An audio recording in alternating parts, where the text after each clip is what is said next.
Hello అండి, అందరూ ఎలా ఉన్నారు? ఇవాళ మీ ముందుకు నా ఫేవరెట్ రెసిపీ బిసిబెళబాత్తో వచ్చేసానండి. ఇది మా మదర్ చేసే ఒక స్పెషల్ రెసిపీ అని చెప్పచ్చు. ఆవిడ చేత్తో ఒకసారి బిసిబెళబాత్ తిన్నారంటే మళ్ళీ ఇంకెక్కడా తినబుద్ధి కాదు, అంత బాగుంటుందన్నమాట. సో ఇది ఎలా చేయాలో చూసేద్దామా? ఫస్ట్ ఒక హాఫ్ కప్ కందిపప్పు తీసుకుంటున్నా అండి. కందిపప్పు క్వాంటిటీని బట్టి మనం బియ్యం కూడా తీసుకుంటున్నాము. ఈ కందిపప్పు నేను ఇప్పుడు తీసుకుంటున్న క్వాంటిటీ ఏంటంటే మీకు 3-4 మెంబర్స్కి సరిపోయేటట్టు నేను తీసుకుంటున్నానండి. సో హాఫ్ కప్ కందిపప్పుకి 1 కప్ బియ్యం వేస్తున్నానండి. బియ్యం వేసి బాగా కడుక్కొని మనం ఇది పెట్టుకుందామండి. దీనికి తగ్గట్టుగా మనం వాటర్ పోసుకుందాము. సో ఇదేంటంటే మనం బాగా కడిగి కొంతసేపు నీళ్లు పోసి నానబెట్టి ఉంచితే ఏంటంటే మనకి ఉడికినప్పుడు చాలా బాగుంటుంది టేస్ట్. అది కాకుండా నేను చింతపండు కూడా నానబెట్టుకుంటున్నానండి. ఇక్కడ ఒక పెద్ద నిమ్మకాయ సైజ్ అంత చింతపండు పెట్టుకొని నానబెట్టుకుంటున్నాను ఇక్కడ. సో అది అయిన తర్వాత నేను 1.5 గ్లాస్ కదండి, 1 గ్లాస్ బియ్యం, హాఫ్ గ్లాస్ కందిపప్పుకి 6 గ్లాసెస్ వాటర్ వేసి నానబెడుతున్నానండి. సో మీకు రేషియో చూస్తే 1:6 అనమాట. మీరు బిసిబెళబాత్ తిని ఉంటారు. చాలా మెత్తగా అన్ని కూరలతో చాలా టేస్టీగా ఉంటుంది బిసిబెళబాత్. సో దానికి తగ్గట్టుగా వాటర్ పడాలండి. ఇది ఏంటంటే నిజం చెప్పాలంటే bisibelebath is a very healthy dish అని చెప్పాలండి. మనకి రైస్ ఉంటుంది, ప్రోటీన్ కంటెంట్లో మనకి దాల్ ఉంటుంది, అదే పప్పు ఉంటుంది. అది కాకుండా మనకి కూరలు, అన్ని రకాల కూరలు వేస్తామండి. సో ఇవి కాకుండా నేను ఇక్కడ పల్లీలు కూడా డైరెక్ట్గా మనం ఉడికించేసుకుంటామండి. దాన్ని కూడా నేను బియ్యము పప్పుతో నానబెట్టేసుకుంటున్నాను. ఇలా నానబెట్టేసుకుని వీటిల్లోనే కూరలు కూడా నేను తరిగి పెట్టుకుంటానండి. మనకి ఎన్ని రకాల కూరలు ఉంటే అన్ని కూరలు వెళ్తాయండి బిసిబెళబాత్కి.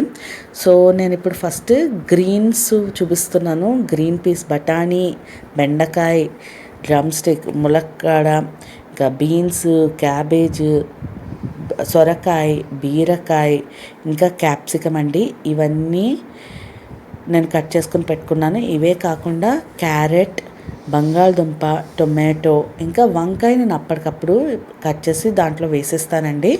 మీ దగ్గర ఇంకా ఏమన్నా కూరలు ఉంటే అవి కూడా వేసుకోవచ్చు. ఎన్ని కూరలు పడితే అంత టేస్టీగా ఉంటుందండి ఈ బిసిబెళబాత్. సో నేను ఇవన్నీ నా దాంట్లో వేసేసుకుంటా అండి. ఫస్ట్ మనం స్టవ్ ఆన్ చేసుకుందాం. ఆన్ చేసుకుని మనం కుక్కర్ని పెట్టుకుని దాంట్లో మనం కూరలని ఒక్కొక్కటి వేసేసుకుందామండి. ఫస్ట్ మనం వేసుకున్న కూర బంగాళదుంప అనమాట. నేను ఇక్కడ చాలానే కూరలు ఉన్నాయి కదా, నేను ఒక్కొక్క కూర ఒక్కొక్కటే తీసుకున్నాను అండి. ఒక బంగాళదుంప, ఒక క్యారెట్ అలా తీసుకున్నాను అనమాట. సో బంగాళదుంప వేసాను, తర్వాత క్యారెట్ వేసాను, ఇప్పుడు టొమాటో కూడా వేసాను. చాలామంది దీంట్లో ఉల్లిపాయ కూడా వేస్తారండి. సో మాకైతే మా మదర్ అయితే ఎప్పుడు ఉల్లిపాయ వేయరనమాట. సో అది నాకు అలవాటు లేదు. ఇన్ కేస్ మీరు ఉల్లిపాయ వేసుకోవాలంటే దాన్ని ఉడికించారండి, పోపు వేసే టైంలో ఉల్లిపాయని వేసుకుంటారన్నమాట. సో ఇప్పుడు మిగతా కూరలన్నీ వేసేసుకుందామండి దీంట్లో. ఇంకొకటి ఏంటంటే మీరు గుర్తుంచుకోవాల్సింది, మనం ఇంతవరకు 1:6 అని చెప్పేసి బియ్యం వాటర్ రేషియో వేసుకున్నాం కదా. మీకు ఈ కూరలన్నీ వేసిన తర్వాత కొద్దిగా తక్కువ పడతాయేమో వాటర్ అనిపిస్తే ఇంకొక గ్లాస్ ఇక్కడ వేసుకోవచ్చండి. నేను అది కూరలన్నీ వేసిన తర్వాత చూసుకుంటాను. మీరు చూస్తే ఎంత కలర్ఫుల్గా ఉంది చూడండి, అన్ని కూరలతో. గ్రీన్స్ అయితే ఎంత బాగా కనిపిస్తున్నాయి, గ్రీన్ కూరలన్నీ. సో ఇవన్నీ వేసేసుకుని మనం డైరెక్ట్గా ఉడికించుకుంటున్నామండి. దీంట్లో మనం ఫ్రైయింగ్ ప్రాసెస్ ఏమీ లేదు కాబట్టి అది హెల్దీ ప్రాసెస్సే.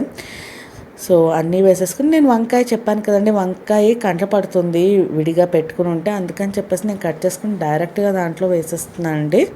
సో అన్ని కూరలు వేసేసుకున్నాను కాబట్టి నాకు చూస్తుంటే అర్థమవుతుంది ఇంకొంచెం ఒక గ్లాస్ నీళ్లు పోస్తే సరిపోతుందని చెప్పేసి. సో అందుకని కొద్దిగా నీళ్లు పోస్తున్నానండి. ఇది ఇప్పుడు నేను కుక్కర్ మూత పెట్టేసుకుంటానండి. కొంచెం పసుపు వేసుకోవాలి మూత పెట్టుకునేటప్పుడు. ఇంకొకటి ఉప్పు వేసుకోకండి, ఎందుకంటే మనం పప్పు వేస్తున్నాం కదా, పప్పు ఉడకాలంటే ఇక్కడ ఉప్పు వేయకుండా మనం మూత పెట్టుకోవడం బెటర్. ఇది అంతా ఉడికిపోయిన తర్వాత మనం తీసి మూత పెట్టుకుందామండి. పసుపు వేసుకున్నాం కాబట్టి నేను ఇప్పుడు ఇది క్లోజ్ చేసేస్తాను. మనం ఒక 3 విజిల్స్ వచ్చేంత వరకు ఇది ఉంచుకుందామండి. ఇంత లోపల మనం ఈ బిసిబెళబాత్కి కావాల్సిన పౌడర్ రెడీ చేసుకుందామండి. దానికి నేను ఒక పాన్ తీసుకుని దాంట్లో ఫస్ట్ ఒక కప్పు పచ్చిశనగపప్పు తీసుకుంటున్నానండి. పచ్చిశనగపప్పు ఎంత తీసుకుంటామో అంతే సేమ్ క్వాంటిటీలో మనం మినపప్పు తీసుకోవాలండి. సో ఈ బిస్బెల్లబాత్కి చేసే పౌడర్ ఏంటంటే అప్పటికప్పుడు చేసుకుంటే మీకు ఆ ఫ్రెష్ టేస్ట్, ఆ ఘాటు చాలా బాగుంటుందన్నమాట. చాలామంది ఏంటంటే ముందే చేసుకొని పెట్టుకుంటారు, అలా కూడా ఓకే. సో శనగపప్పు మినపప్పు ఎంత తీసుకుంటామో దానికి హాఫ్ సైజులో ధనియాలు, కొద్దిగా మిరియాలు, ఇంకా లవంగం కూడా వేస్తామండి. లవంగము ఒక 6-7, కొద్దిగా దాల్చిన చెక్క, ఇవి వేసుకుని వేయించుకోవాలండి. మెయిన్ ఏంటంటే మనం మామూలుగా చేసుకునే సాంబార్ పొడికిను ఈ బిస్బెల్లబాత్ పౌడర్లకి తేడా ఏంటంటే లవంగం, ఇంకా చెక్క ముగ్గ అండి. అది కాకుండా మనం జీలకర్ర వేసుకోవాలి, ఇంకా ఎండుమిరపకాయలు వేసుకోవాలండి. ఎండుమిరపకాయలు మీకు కారాన్ని పట్టి వేసుకోవాలి. మేమైతే కొంచెం స్పైసీగానే తింటాం, అందుకని మీరు చూస్తే ఒక 10-15 ఎండుమిరపకాయలు వేస్తాను చూడండి మేము. సో ఇదంతా వేయించుకొని కొద్దిగా బాగా వేగాలండి. డ్రై రోస్టే మనం చేస్తోంది. సో బాగా వేగిన తర్వాత తీసేసి చల్లార్చుకుని ఆ తర్వాత మిక్సీ కొట్టుకుంటే మనకి ఫ్రెష్గా బిస్బెల్లబాత్ పౌడర్ రెడీ అయిపోతుందండి. యాక్చువల్లీ ఈ పౌడరే మనకి వాంగీబాత్కి వాటికి కూడా వాడతారండి. ఇదిగోండి నా కుక్కర్ 3 విజిల్స్ వచ్చేసింది. ఇప్పుడు దాని విజిల్ తీసేసి నేను ఓపెన్ చేస్తున్నాను. చూసారా ఎంత చక్కగా ఉడికిపోయినాయో. ఎన్ని కూరలు వేసాం అంతా ఉడికిపోయిందండి. ఇప్పుడు మనం ఫస్ట్ దీంట్లో ఉప్పు వేసుకుందామండి. అన్ని కూరలకి, రైస్కి, పప్పుకి అన్నీ పడాలి కాబట్టి ఒక 3 టేబుల్ స్పూన్స్ నేను వేసుకుంటున్నాను. వేసుకుని బాగా కలుపుకుందామండి. కలుపుకున్న తర్వాత మనది మిగతా ప్రాసెస్ చేద్దామండి. సో నేను వేయించి పెట్టుకున్న మసాలాలు ఇంకా చల్లారుతున్నాయన్నమాట. అవి చల్లారిన తర్వాత పొడి కట్టుకొని దీంట్లో కలుపుకోవాలి. సో ఇదిగోండి మిక్సీలోకి తీసుకుంటున్నాను. తీసుకుని ఇప్పుడు ఇది నేను పౌడర్ కొట్టేస్తానండి. ఇంకొకటి ఏంటంటే నేను చెప్పాను కదా, మీరు ఉల్లిపాయ వేసుకునేటట్టయితే నెక్స్ట్ మనం పోపు వేస్తామండి. ఆ పోపుకి తగ్గట్టుగా వేసుకోవాలన్నమాట. చింతపండు నీళ్ళు పెట్టుకున్నాం కదా, సో చింతపండు పిసికేసి ఆ నీళ్ళని నేను రైస్, ఉడికిపోయిన రైస్లో పెట్టేసుకుంటానండి. అదే కాకుండా ఇదిగోండి ఇక్కడ పెట్టుకుంటున్నాను. ఇంకా చల్లారలేదు, నా మిక్సీ ఆన్ చేసుకుంటాను ఇప్పుడు. ఇదిగోండి వాటర్ వేసేస్తున్నాను కుక్కర్లోకి. మొత్తం చింతపండు తీసేయాలండి, రాకుండా చూసుకోవాలి మన చింతపండు. బాగానే పడుతుందండి. మీరు చూస్తే నేను ఫస్ట్ 6 గ్లాసెస్ వాటర్ వేసాను. మళ్ళీ ఈ చింతపండు నీళ్ళతో ఇంకొక అది చింతపండు బాగా మిక్స్ అయ్యేంతవరకు ఆల్మోస్ట్ ఇంకో 3-4 గ్లాసెస్ పడ్డాయనే చెప్పాలండి. చాలా మనకి వాటర్ పడుతుంది ఈ బిస్బెల్లబాత్కి.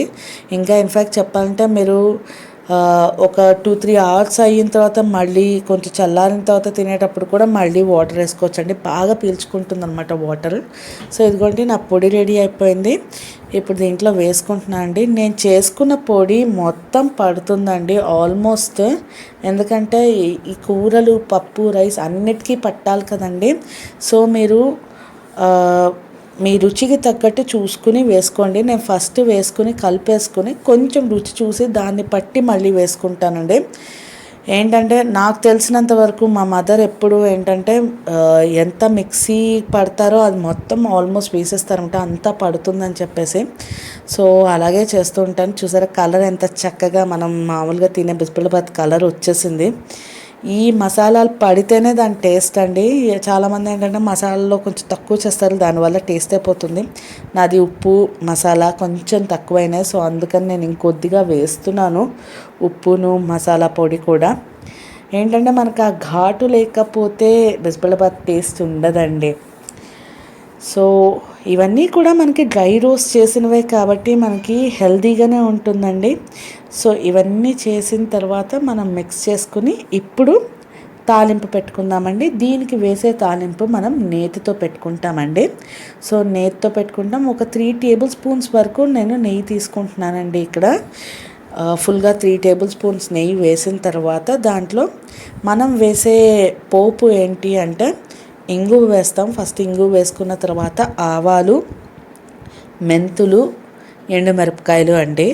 అంతే, ఇంకేం వేయము. అదే నేను చెప్పినట్టు మీరు ఉల్లిపాయలు వేసుకునేటట్టయితే ఈ ప్లేస్లో ఉల్లిపాయలు తాలింపుకు వేసుకోవాలండి.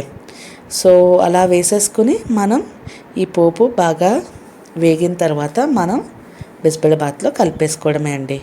చాలా సింపుల్గా అయిపోతుంది ప్రాసెస్. కాకపోతే ఎన్నో కూరలు కట్ చేసుకుని చెయ్యాలి కాబట్టి చాలా టీడియస్గా అనిపిస్తుంది. అండ్ మసాలా కూడా చేసుకోవాలి, అప్పటికప్పుడు చేసుకుంటేనే ఆ మసాలా రుచి వస్తుంది. ఎప్పుడో పెట్టిందంటే మనకు అంత ఘాటు ఉండదన్నమాట. సో ఇదిగోండి నా పోపు వేగిపోయింది. సో నేను తీసేసి నా బిస్బెళ్ళబాత్ దాంట్లో కలిపేసుకుంటానండి. సో చూసారా ఎంత చక్కగా. మనం ఈ ప్రాసెస్ చేస్తున్నంతసేపు మనం దాన్ని ఆన్లోనే ఉంచామండి. కుక్కర్ని ఆన్లోనే పెట్టామంటే స్టవ్ ఆన్ చేసే ఉంచామన్నమాట. ఇది ఈ టైంలో ఆఫ్ చేయకండి. సో మనం ఎందుకంటే మీరు ఆఫ్ చేసి అది కొంచెం ఆఫ్ చేసిన తర్వాత కొంచెం అది చల్లారిందంటే గట్టిపడిపోవడం మొదలు పెడుతుంది. మనం తాలింపు గట్టిపడక ముందే వేసేసుకోవాలన్నమాట. సో ఇలా తాలింపు వేసేసుకుని పైన కొత్తిమీరతో గార్నిష్ చేసేసుకుంటే చాలా టేస్టీగా చాలా యమ్మీగా బిస్బెళ్ళబాత్ రెడీ అయిపోతుందండి. అసలు దాని పేరే బిసిబెళ్ళబాత్. అంటే బిసి వేడి, బెళ అంటే పప్పు, బాత్ అంటే రైస్ ఐటమ్ అండి. సో మనకి పప్పు అన్నం అనమాట, వేడి వేడిగా ఉండే పప్పు అన్నం. దీంట్లో మనం సైడ్కి జనరల్లీ ఏంటంటే ఇది ఫేమస్గా సైడ్కి బూందీ రైతా పెట్టుకుని తింటారండి. ఇక్కడ కర్ణాటక సైడ్ అయితే మనం దీనికి బూందీ రైతాతో తినచ్చు, లేదా మనం చిప్స్తో తినచ్చు, లేదా అప్పడాలు వేయించుకొని తినచ్చు. చాలా టేస్టీగా ఉంటుందండి. అండ్ హెల్దీ కూడా, పిల్లలకు కూడా పెట్టచ్చండి. ఇది కూడా నేను కొత్తిమీరతో గార్నిష్ చేసేస్తున్నాను. బేసిక్గా ఇది సాంబార్ రైస్ అని కూడా అందుకే అంటారండి. కొద్దిగా దాల్చిన చెక్క, లవంగం పడతాయి కాబట్టి కొంచెం మసాలా ఘాటు బాగా తెలుస్తుంది. అదర్వైజ్ చాలా బాగుంటుందండి ఇది. సో రెడీ అయిపోయిందండి. చాలామంది ఏంటంటే దీన్ని ఇటు కర్ణాటక సైడ్ అయితే పండగలప్పుడు దేవుడికి నైవేద్యంగా కూడా చేసుకుంటారండి.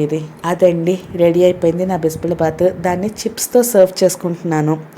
మీరు చేసుకుని ఎలా వచ్చిందో నాకు కమెంట్ సెక్షన్లో చెప్పండి. మీకు మా ఈ వీడియో నచ్చితే లైక్ చేయండి. మా మరిన్ని వీడియోస్ కోసం మా ఛానల్ని సబ్స్క్రైబ్ చేసుకోండి. మా కొత్త నోటిఫికేషన్ కోసం బెల్ ఐకాన్ నొక్కండి. Thanks for watching this video and happy cooking అందరికీ.